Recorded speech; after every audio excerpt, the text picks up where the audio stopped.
Hello and welcome to Lovneesh sir की class. आज की शिक्षा निदेशालय राष्ट्रीय राजधानी क्षेत्र दिल्ली की वर्कशीट नंबर 29 जो कि कक्षा 8वीं के विद्यार्थियों के लिए है, यह ली गई है विज्ञान विषय से। और आज इसमें हम प्रकाश पाठ के अंतर्गत बहुप्रतिबिंब पर बातचीत करेंगे, यानी कि उसको समझेंगे कि आखिर ये बहुप्रतिबिंब बनता कैसे है, क्या होता है। तो बिना समय गवाए शुरुआत करते हैं मेरे साथ और समझने की कोशिश करते हैं। परावर्तित प्रकाश की किरणें यदि दर्पण पर पड़ती हैं तो वह फिर से परावर्तित हो जाती हैं। याद कीजिए, जब पिछली बार आप किसी हेयर ड्रेसर के पास गए थे तो उसने आपको एक दर्पण के सामने बिठाया था, यानी जब आप बाल कटवाने गए थे ना हेयर ड्रेसर के पास, तो उसने क्या किया, आपको एक दर्पण के सामने बिठाया था ना। फिर बाल कटने के पश्चात उसने आपके पीछे की ओर एक और दर्पण रखा था।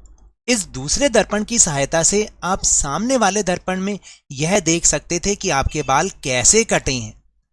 तो अब आपको समझ में आया कि परावर्तित प्रकाश किरणों को पुनः किसी दर्पण की मदद से परावर्तित किया जा सकता है, जिससे एक से अधिक प्रतिबिंब बनते हैं।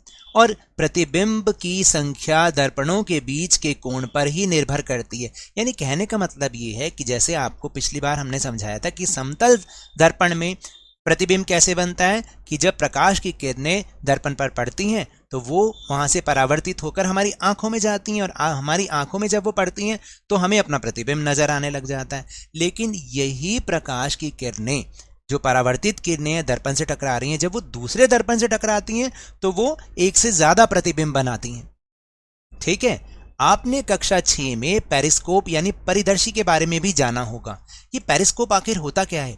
पेरिस्कोप में दो समतल दर्पणों का उपयोग किया जाता है जो परावर्तित प्रकाश को पुनः परावर्तित कर देते हैं। तो जैसे कि अगर आपने देखा होगा ना, एक साइड पर अगर आप से देख रहे हैं तो दूसरी साइड पर रखी हुई चीज आपको बहुत आसानी से नजर आ जाती है। ठीक है, और ये पेरिस्कोप में बहुत अच्छी तरह से हो सकता है, जबकि हमने तो ये भी समझा है कि प्रकाश जो है वो हमेशा सीधी रेखा में गमन करता है, लेकिन वहां पर हमें वो चीज भी दिख जाती है जो कि सीधी रेखा में नहीं है।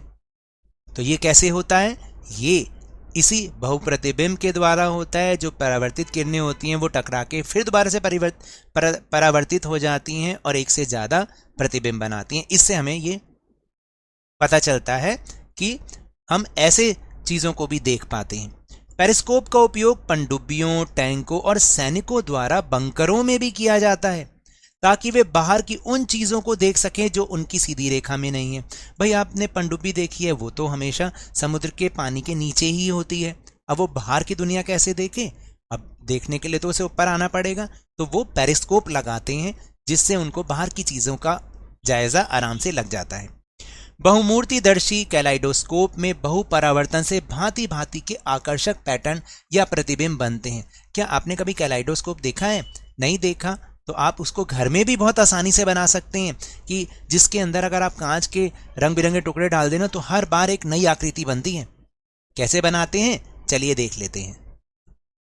आप अपना स्वयं का बहुरूप दर्शक यानी कि कैलाइडोस्कोप भी बना सकते हैं।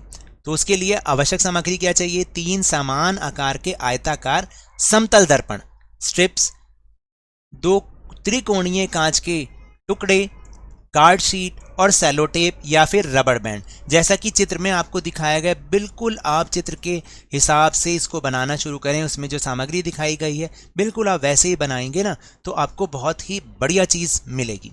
फिर पहला स्टेप क्या है कि तीनों दर्पण की स्ट्रिप्स को प्रिज्म की आकृति में चित्र अनुसार जोड़ें। जो पहला चित्र है यानी कि ये, इसको आपने इस तरीके से जोड़ना है त्रिकोण आकार में।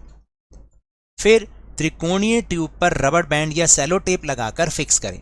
अब इसे किसी बेलनाकार ट्यूब के अंदर ठीक से डालें, जैसा कि आप इसमें देख रहे हैं। ये देख रहे हैं ना, जो चौथी तस्वीर है ये वाली।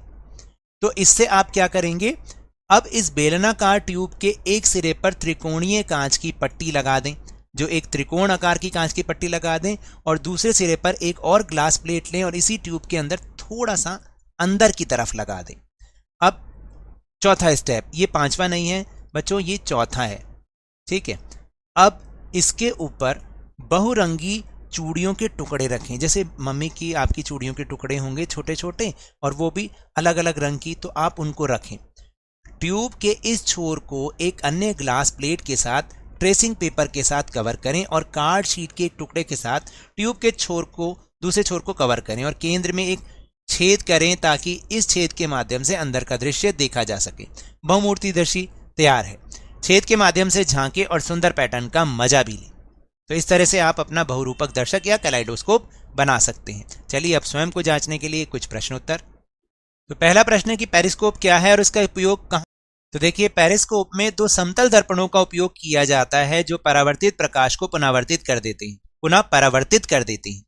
पेरिस्कोप का उपयोग पनडुब्बियों, टैंकों और सैनिकों द्वारा बंकरों में भी किया जाता है ताकि वे बाहर की उन चीजों को देख सके जो उनकी सीधी रेखा में नहीं है।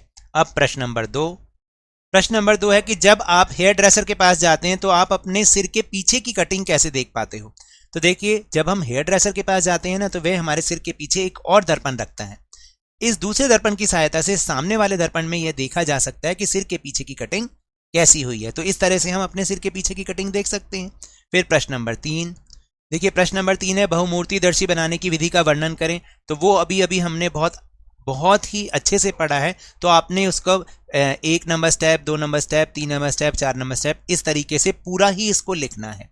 अब प्रश्न नंबर 4 है दो समांतर समतल दर्पण एक दूसरे से 40 सेंटीमीटर के अंतराल पर रखे हों तो इनके बीच रखी एक मोमबत्ती के कितने प्रतिबिंब बनेंगे। देखिए, अगर दो समांतर समतल दर्पण एक दूसरे से 40 सेंटीमीटर के अंतराल पर रखे हो ना, तो उनके बीच रखी एक मोमबत्ती के असंख्य प्रतिबिंब बनेंगे, यानी आपको बहुत सारी मोमबत्तियों के प्रतिबिंब उनमें नजर आएंगे।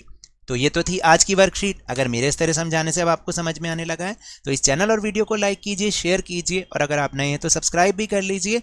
और लवनीश सर की क्लास, जो कि टेलीग्राम ऐप पर भी एक चैनल बना हुआ है, उसको ज्वाइन करना ना भूलें। उसका लिंक आपको इसी वीडियो के डिस्क्रिप्शन बॉक्स में मिल जाएगा।